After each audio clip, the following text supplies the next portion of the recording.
बिस्मिल्लाहिर्रहमानिर्रहीम, अस्सलाम वालेकुम। मैं सैयद इमरान शफकत आपकी खिदमत में हाजिर हूँ। और पाकिस्तान की जान है आप, पाकिस्तान की शान है आप, पाकिस्तान के कप्तान हैं आप। ये वो आज जो जलसा होना था, जो सांप इमरान खान साहब ने निकालना था, जो सरप्राइज़ देना था, वो उन्होंने दे दिया। मैं मोटरवे पे था, मेरी कोशिश थी, ख्वाहिश थी कि मैं इस जलसे को अटेंड कर सकूं, लेकिन मैं नहीं कर सका। तो फिर वो मजबूरन हमें क्या कि जी वो मोबाइल पे वो लाइव यूट्यूब पे जाके जियो न्यूज़ लाइव के ऊपर मैंने वो बैठ के देखा। अच्छा, मेरे दोस्त मेरे साथ थे। मैं जब वो इमरान खान साहब की तकरीर सुन रहा था तो मेरी ना हंसी छूट रही थी, क्योंकि 25 साल पहले, मैं 25 साल का था यार, 25 साल पहले, और 25 साल पहले की जो मैंने तकरीरें सुनी हुई थी वही इमरान खान साहब कर रहे थे। बेसिकली इमरान खान साहब की आज की जो तकरीर है, जो उन्होंने सरप्राइज़ देना था, वो बुनियादी तौर पर एक शिकस्त खोरदा आदमी की तकरीर थी।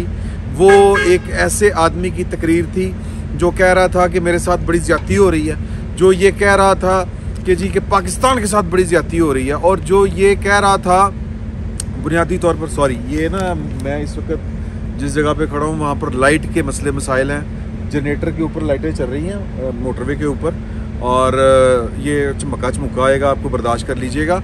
तो कहने का मकसद ये है कि ये इमरान खान साहब ने आज अपनी इलेक्शन कैंपेन शुरू कर दी है, और इमरान खान साहब को बुनियादी तौर पर यही काम आता है कि वो देखें, उनकी जो तरबियत है ना सारी की सारी, वो है क्रिकेट की तरबियत। ये है कि मुखालिफ टीम को सिर्फ तुन के रखना है, हराना है, और इससे ज़्यादा और कुछ नहीं, कि मुखालिफ के ऊपर हमला किस तरह करना है, उसको शिकस्त किस तरह देनी है। जबकि सियासत तामीर का नाम है, शिकस्त तो रेख्त का नाम नहीं है। तो इस काम में वो बहुत अच्छे हैं कि किस तरह उन्होंने ख़िलाफ़ बोलना है, किस तरह किसी को टेंशन देनी है।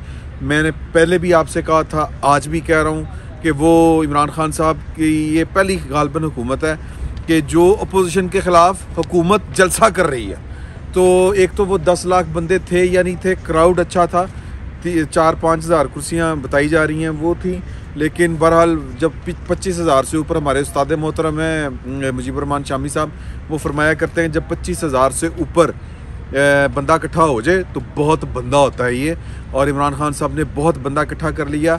आज की उनकी वो जो स्ट्रेटजी थी कि किस तरह वो सरेआम कह रहे थे कि हमारे आज के जलसे के बाद, 27 वाले जलसे के बाद, ये हारन बड़ी बस है, उसका हारन यकीनन ये माइक पकड़ लेता है, इस तरह की आवाज़ें। तो बेसिकली इमरान खान साहब का जो टारगेट था वो ये था कि ये जो 27 का जलसा होगा, इस जलसे के बाद ये चूँकि इतना बड़ा होगा कि जो सरजी लोग हैं, यानी कि इदारे, वो भी सोचेंगे यार हम तो समझ रहे थे कि इमरान खान की जो है पब्लिक वैल्यू ख़त्म हो गई है, लोग जूते मार रहे हैं, अंडे मार रहे हैं, टमाटर मार रहे हैं, तो लिहाजा हम बदनाम हो रहे हैं इमरान खान साहब की वजह से।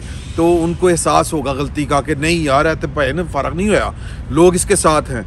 और दूसरा ये कि फिर जो हमारे लोग हैं जो समझ रहे थे कि हमारा इलेक्शन जो है, यानी PTI के जो MNAs हैं, कि वो फारिग हो जाएगा इमरान खान, हम अगला इलेक्शन किस तरह जीतेंगे, तो उनको भी ये तासुर मिलेगा कि इमरान खान आज भी बड़ा पॉपुलर लीडर है। सर जी 25, 30, 40 हज़ार, मैं कहता हूँ कि 10 लाख बंदा भी अगर हो, 10 लाख मान लें आप, अव्वल तो 10 लाख बंदा इस्लामाबाद में ना जा सकता है ना समा सकता है। इसको अगर मैथ के ऊपर हम जाएँ, जो कि वो 10 लाख बंदा नहीं था, इस पर दिमाग लड़ाने की और फजूल इस पर बहस करने की ज़रूरत नहीं है। वो जितना भी बंदा था एनफ था, काफ़ी था, बड़ा मजमा था।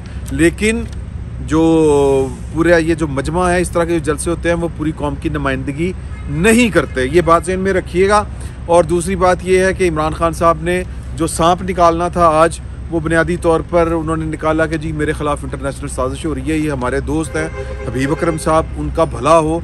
इमरान खान साहब के साथ जिन्होंने कोई 10-20 साल गुजारे हैं, वो ये इमरान खान साहब के बारे में बताते हैं कि गाड़ी में बैठे आप उनके कान में कोई बात कर देना कि सारो मरियम जड़ी है ना, हाँ जी, वो सवेरे सवेरे परोठा खाता जी हजो ने, तो खान साहब ने तकरीर में जाके कह देना ये तो पराठे खाती है, इसने क्या सियासत करनी है। इस तरह की उनकी मेंटालिटी है, कानों के कच्चे हैं। हबीब अकरम साहब ने पहली दफ़ा हबीब अकरम साहब ने इमरान खान साहब की ज़िंदगी के 2 बड़े काम बड़े आसान किए हैं। पहला कि कोई एतबार नहीं करता था उनका कि यार कि ये जो वो कौम के साथ आपका वज़ीर-ए-आज़म ऑनलाइन ये लाइव होता है। हबीब अकरम साहब ने कॉल मिला के उनका जस्टिफाई कर दिया सारे का सारा।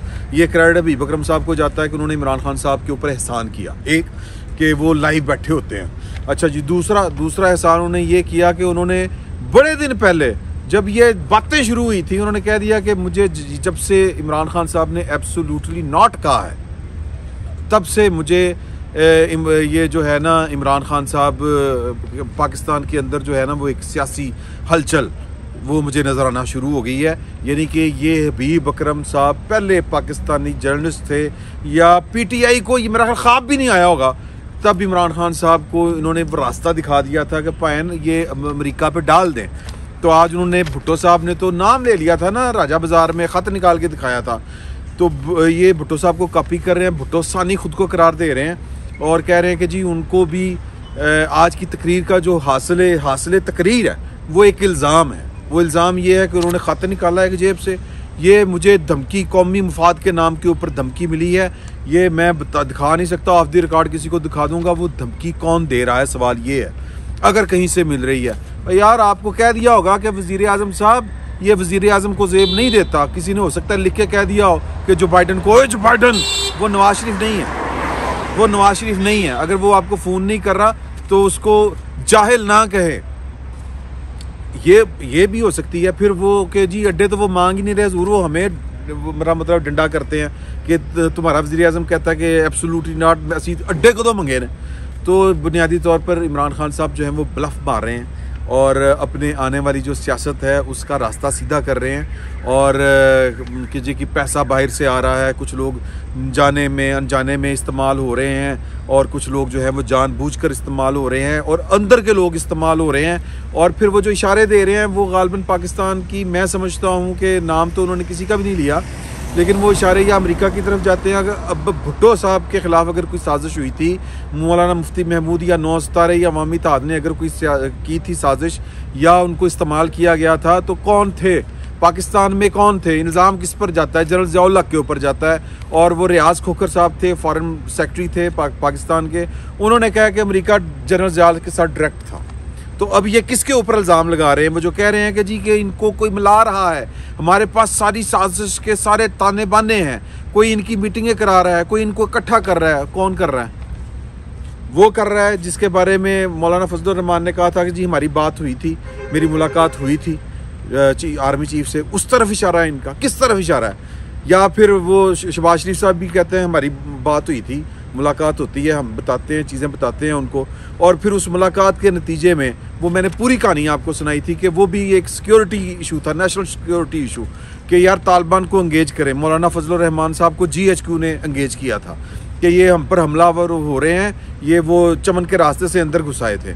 तो मौलाना के शागिर्द हैं वो मोस्टली, या उनके मदरसों से पढ़े हुए हैं, हया करते हैं उनकी, और उन्होंने जब बात की थी उनके साथ जाके, तो उन्होंने कहा कि जी कि आप किन की बात कर रहे हैं, वो तो आपको बिस्त करते हैं, आपको डीजल कहते हैं। तो जनरल साहब ने कह दिया उनको कि यार कि आप इनको डीजल ना कहा करें, ये सिक्योरिटी का इशू हो सकता है, ये लिख के कहा हो सकता है। तो वो ख़त निकाल के ये ख़त था मेरे पास।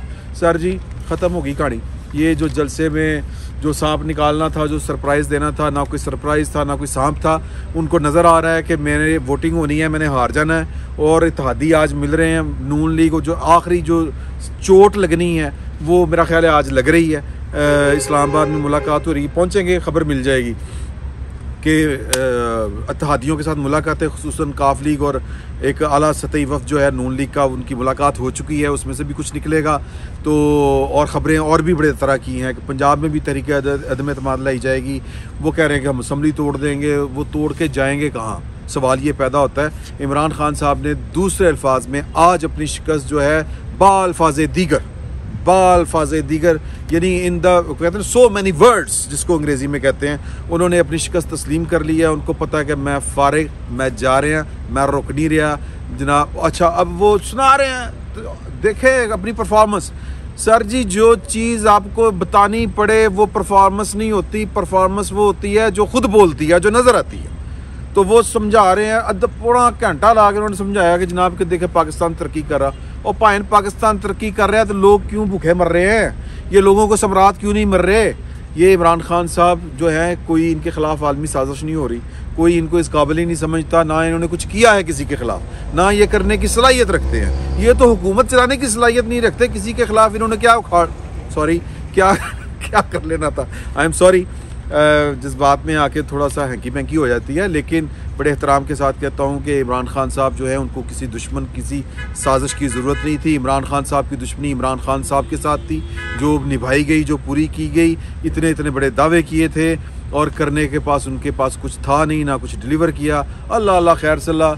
वो बार बार मैं जो कहता हूँ कि कहानी गई मुक्त किला गया ठुक, तो इमरान खान साहब को या उनकी हुकूमत ठुक चुकी है और बस नतीजा आने वाला है। फिल वक्त इतना ही, बहुत बहुत शुक्रिया।